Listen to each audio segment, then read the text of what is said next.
Olá, meus caros alunos, voltamos com a segunda parte da aula Anestésicos Locais. Nessa segunda parte, vamos fazer comparações entre os diversos anestésicos locais, principalmente focando a potência, a latência e também a sua duração de ação. Então, o que é potência? Potência é a capacidade do fármaco de realizar um efeito farmacológico. E ela está diretamente relacionada com a sua lipossolubilidade, com a sua solubilidade em lipídios. Então, quanto mais lipossolúvel for o anestésico local, mais potente será esse anestésico local. Também falaremos sobre a latência.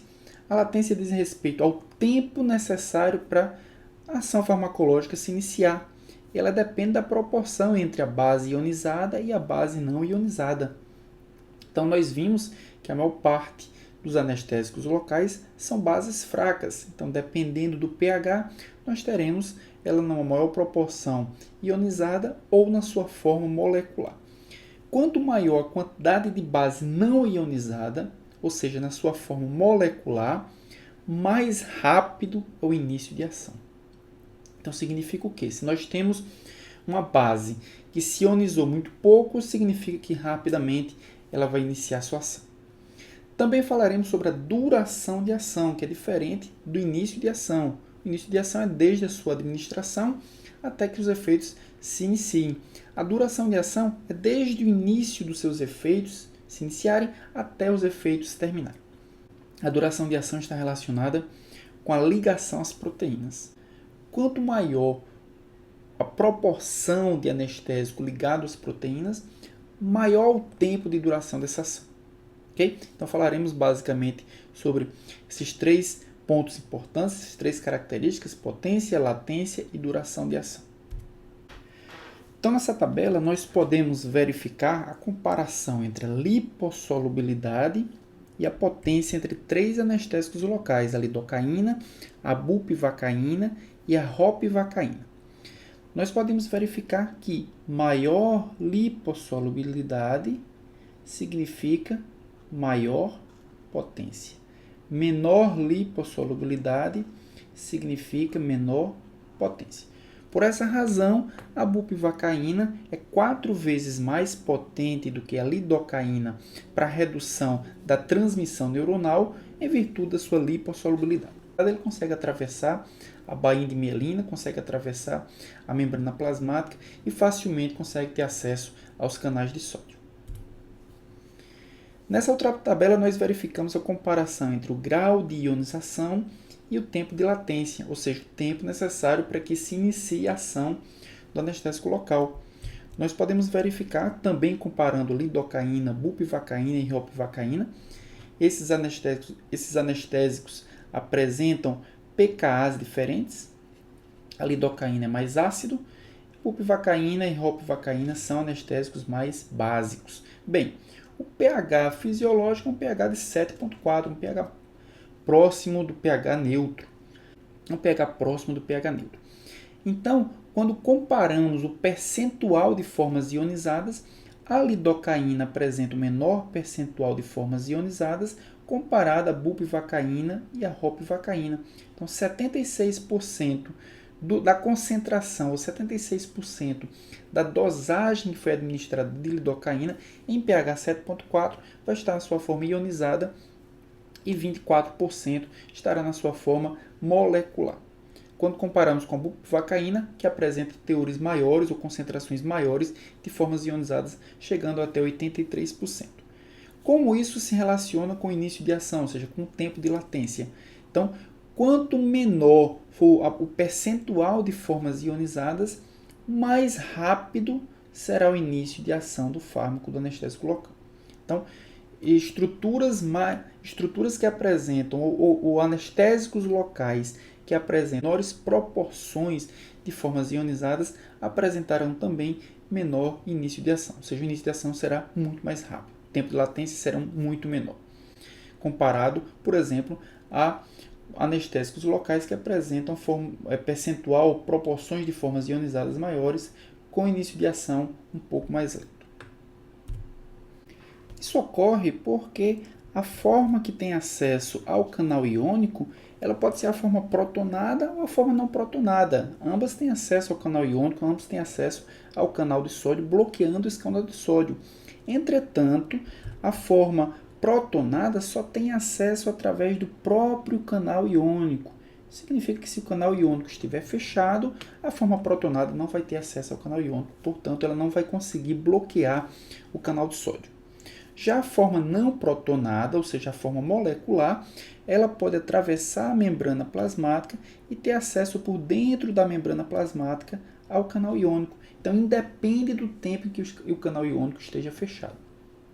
Isso explica porque a forma protonada ela tem um tempo de latência menor, porque a forma protonada ela tem início de ação mais rápido do que a forma não protonada. Por isso, se o anestésico local apresenta uma proporção maiores de formas não protonadas, ela terá, portanto, um início de ação menor do que o que apresenta o anestésico local, que apresenta uma maior proporção de formas protonadas.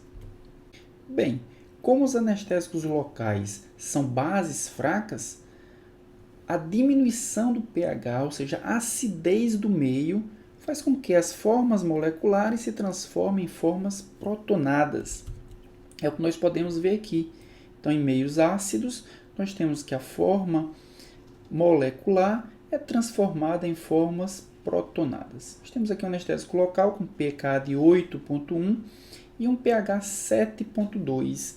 Por que um pH 7,2? O pH fisiológico é 7,4 aproximadamente, mas durante uma infecção, o meio se torna mais ácido. Então, em uma infecção, nós temos um aumento das proporções das formas protonadas, ou seja, nós temos o aumento da latência. Significa que aquele fármaco vai demorar mais, aquele anestésico local em situações de infecção ou em locais, em tecidos infeccionados, ele vai levar mais tempo para agir. O contrário ocorrerá se o meio estiver alcalino. Então, em meio alcalino, a forma protonada se transformará na forma molecular e, portanto, diminuirá a latência do fármaco, ou seja, diminuirá o tempo na qual começará os efeitos a partir da administração. Isso acontece, por exemplo, se houver adição de bicarbonato. Com bicarbonato, nós temos a elevação do pH sanguíneo, o meio fica um pouco mais alcalino e nós temos a conversão do anestésico local da sua forma protonada para a sua forma molecular. Outro ponto a se discutir é a duração de ação do anestésico local. Isso é um ponto extremamente importante, porque diz respeito à escolha pelo anestésico local e que vai depender do tempo necessário para o procedimento cirúrgico. O tempo de duração do anestésico local vai depender da fração ligada ou não às proteínas plasmáticas. Nós estamos comparando aqui nessa tabela os 3 anestésicos que vemos comparando nos outros slides, a lidocaína, a bupivacaína e a ropivacaína. Desses, o que tem menor fração ligada é a lidocaína. Portanto, tem a maior fração livre, a maior fração desligada. E a fração livre, quem vai ter o efeito farmacológico. Bem, se a fração livre é a parte do fármaco que tem ação farmacológica, essa fração livre vai agir nos canais de sódio, ela vai ser metabolizada e ela vai ser eliminada. Portanto, os fármacos que têm uma fração livre maior, eles têm um menor tempo de duração. Por isso, a lidocaína tem um tempo de duração que varia entre 60 e 120 minutos. Ao contrário, os anestésicos locais que possuem uma fração ligada maior, portanto, a maior dificuldade de agir, ele vai durar mais tempo a sua ação.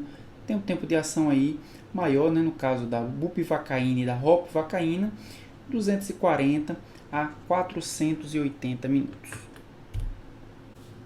Nessa tabela, nós podemos verificar algumas propriedades dos anestésicos locais. Bem, os anestésicos eles foram divididos nas duas classes químicas que originam eles. Nos amidas, que estão destacados em verde, e nos derivados ésteres, que estão destacados em roxo. Como nós podemos verificar pela coluna do pKa, os anestésicos derivados amídicos, eles são mais ácidos do que os anestésicos derivados de ésteres, que são mais básicos. Bem, em pH 7.4, que é o pH fisiológico, nós temos que os derivados de amida, por serem mais ácidos, eles apresentam um grau de ionização um pouco menor do que os derivados de ésteres, que apresentam um grau de ionização em pH fisiológico um pouco maior. E o que significa o grau de ionização? O grau de ionização significa o início de ação. Quanto tempo leva para o anestésico, depois de administrado, ele iniciar o seu efeito farmacológico. Dessa forma, como o percentual com a fração ionizada é menor para as amidas, significa que o início de ação dos anestésicos derivados de amida ele é mais rápido. Enquanto que os anestésicos locais derivados de ésteres apresentam início de ação mais lento. Mais lento por quê? Porque a fração ionizada ela é maior. E, na verdade, o início de ação diz respeito à fração a fração molecular do anestésico local. É a fração molecular quem vai se ligar no canal iônico, quem vai se ligar no canal de sódio, bloqueando esse canal. Uma outra característica também é o coeficiente de solubilidade. O coeficiente de solubilidade diz respeito à potência do anestésico local. Ou seja, quanto mais lipossolúvel for o anestésico local, maior será a sua potência. Referente ao coeficiente de solubilidade, nós não temos distinção entre anestésicos amídicos, ou derivados de amida, e anestésicos derivados de ésteres. Dentre os anestésicos derivados de amida, nós temos que o anestésico mais potente é a itidocaína, que apresenta o maior coeficiente de solubilidade, seguida da bupivacaína. Dentre os anestésicos locais derivados de ésteres, o que apresenta o maior coeficiente de lipossolubilidade é a tetracaína, portanto, seria o anestésico local mais potente dentre aqueles derivados de ésteres.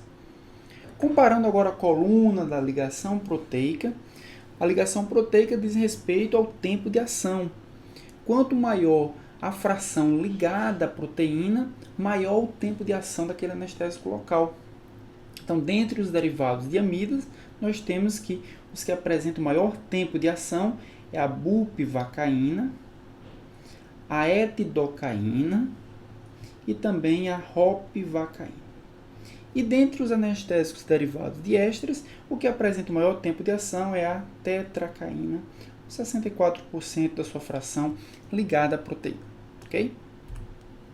Bem, levando em consideração a duração de ação do anestésico local, a gente pode dividir os fármacos em 3 grupos. Os fármacos de curta duração, a procaína, os fármacos de ação média, a lidocaína e a prilocaína, e os fármacos de ação longa, tetracaína, bupivacaína e etidocaína.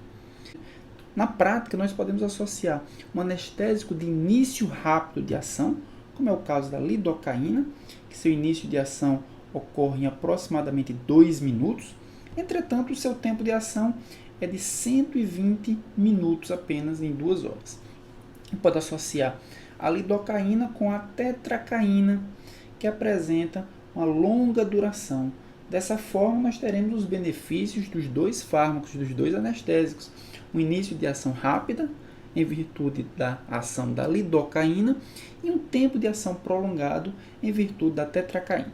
Então, lidocaína mais tetracaína tem um tempo de ação aí de 270 minutos, mas um início de ação igual ao da lidocaína de 2 minutos. Uma outra forma de aumentarmos o tempo de ação dos anestésicos locais é associá-los a vasoconstrictores. Então, o que é que os vasoconstrictores vão fazer? Eles vão vão reduzir a luz do vaso, aproximando assim as células endoteliais. Mas os anestésicos locais, eles são aplicados de forma injetável no tecido subcutâneo. Ao serem injetados, uma parte desses anestésicos locais vai ser absorvida pela corrente sistêmica, pela circulação sistêmica. Quando administramos um vasoconstrictor, ele promove uma aproximação das células endoteliais, diminuindo a absorção sistêmica do anestésico local. Então, um dos objetivos de se utilizar a associação de anestésicos locais com vasoconstrictores é a redução na absorção sistêmica. Ao reduzir a absorção sistêmica, reduzimos também a toxicidade dos anestésicos locais. Nós vamos ver que os anestésicos locais não deprimem apenas os nervos periféricos, mas eles podem agir também no sistema nervoso central e podem agir também em células cardíacas. Então ele vai diminuir um pouco a toxicidade do anestésico local. Também vai aumentar a duração de ação, já que o anestésico local vai ficar mais tempo naquela região. Não sendo absorvido, ele vai permanecer mais tempo na região, ele vai bloquear por mais tempo o nervo na qual ele está agindo.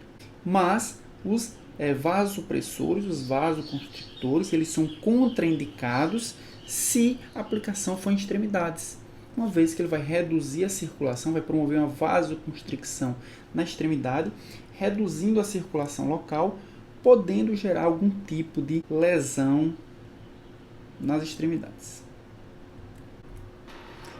Nessa tabela, nós podemos verificar a ação do vasoconstrictor no aumento da duração de ação e na redução dos níveis sanguíneos do anestésico local. Todos eles, todos os anestésicos locais foram associados com adrenalina, uma proporção de 1 para 200 mil unidades. Quando a bupivacaína foi associada à adrenalina, pouco aumentou o efeito, a duração de ação, mas a redução dos níveis sanguíneos ocorreu em 10 a 20% da dosagem administrada. Com a lidocaína e com a merivacaína, nós temos uma redução, um aumento da duração de ação bastante pronunciado, assim como nós tivemos uma redução dos níveis sanguíneos também bastante pronunciado, em torno de 20 a 30%. Já com a ropivacaína, a associação com a adrenalina ela não é necessária, uma vez que o vasoconstrictor ele não produz nenhum efeito sobre o aumento da duração de ação e nem sobre os níveis sanguíneos da ropivacaína. Então vamos ver os principais efeitos adversos dos anestésicos locais. São efeitos cardiovasculares e efeitos no sistema nervoso central, são os principais locais de ação dos anestésicos locais, fora da ação sobre os nervos periféricos. Então, ações sobre o sistema cardiovascular é redução da frequência cardíaca. Então, os anestésicos locais, ao serem absorvidos em grandes proporções, podem provocar redução da frequência cardíaca e colapso cardíaco.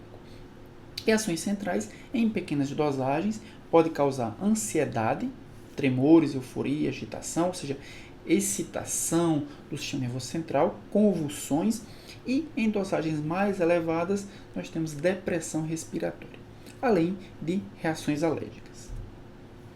Então, nós podemos verificar nesse slide a concentração, a variação da concentração do anestésico local está diretamente relacionado ao poder de depressão cardíaca e do sistema nervoso central.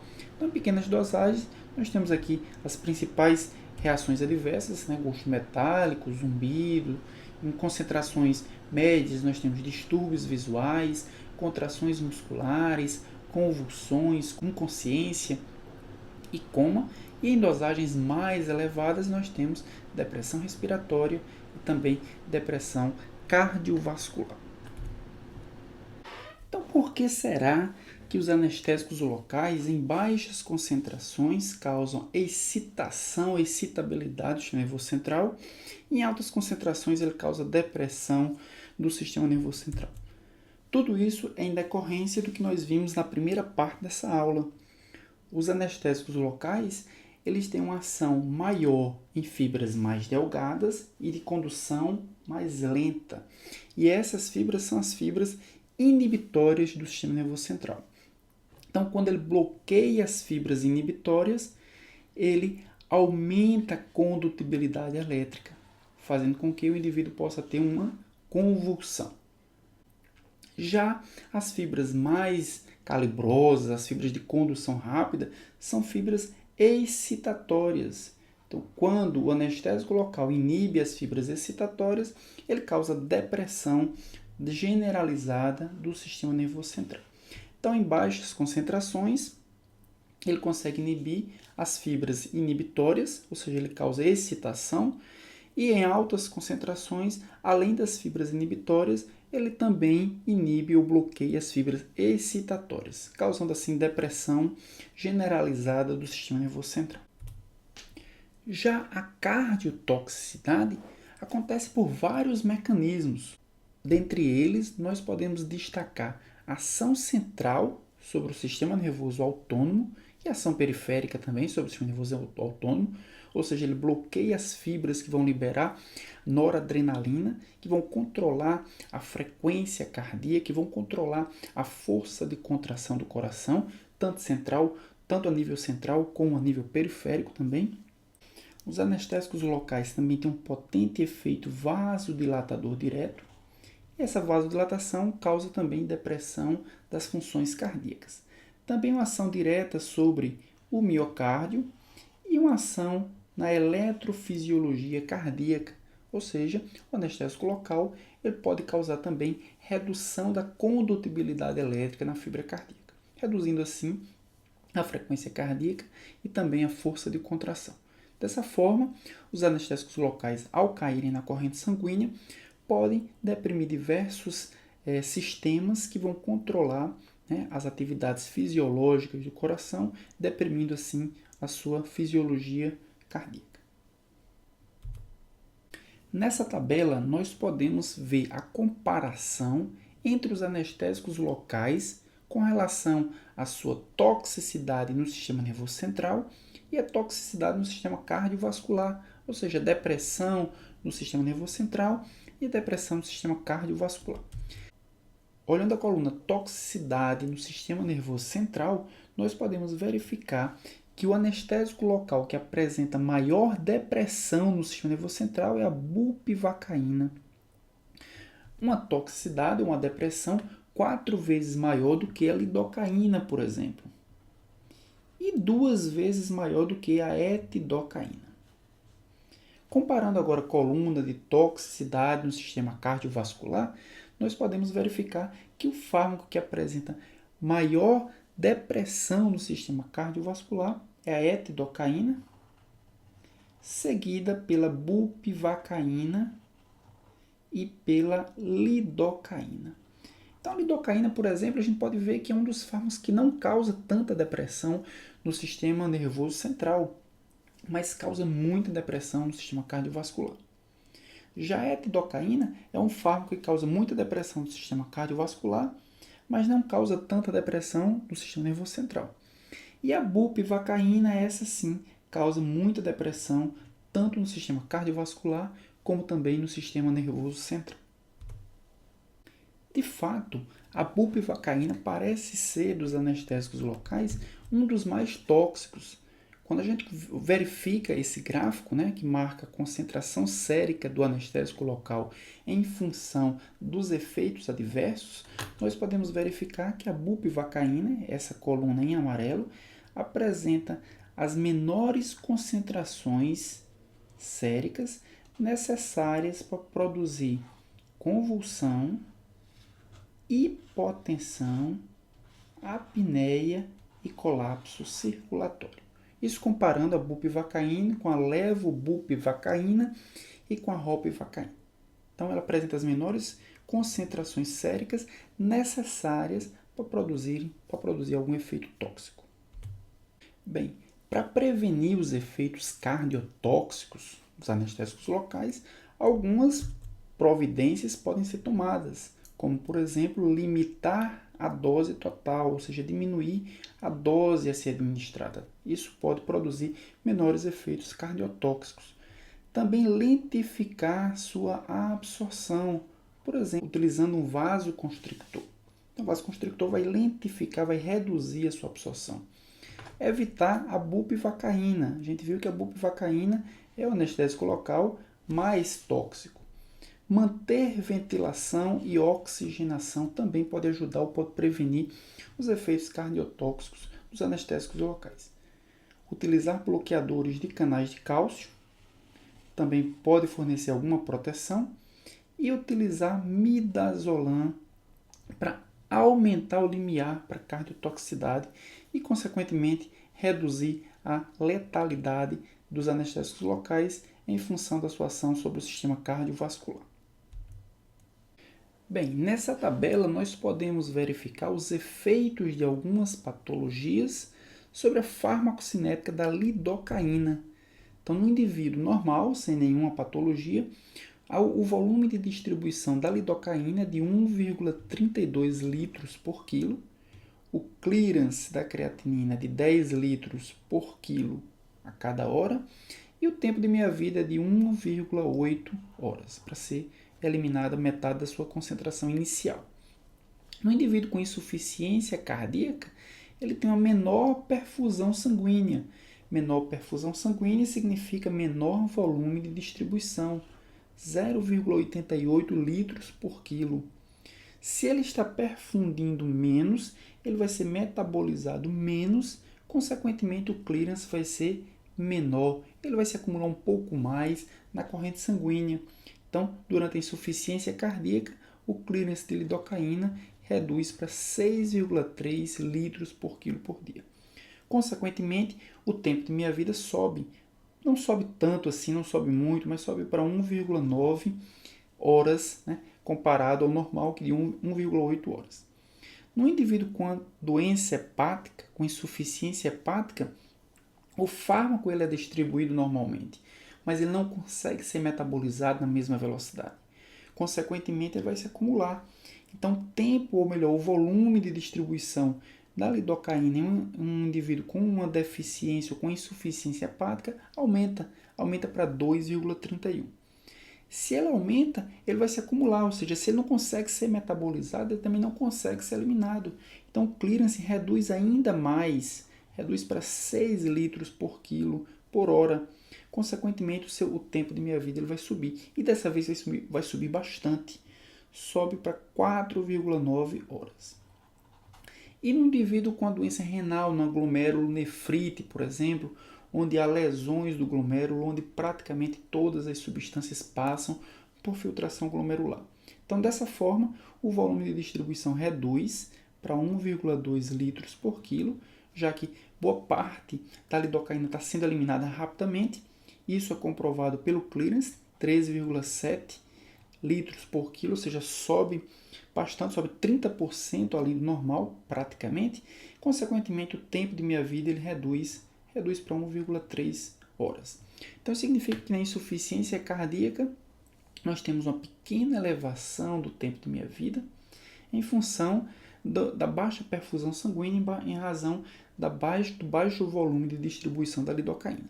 Na doença hepática, em virtude da deficiência do metabolismo, o fármaco não consegue ser eliminado, consequentemente o seu acúmulo causa um aumento pronunciado no tempo de meia-vida.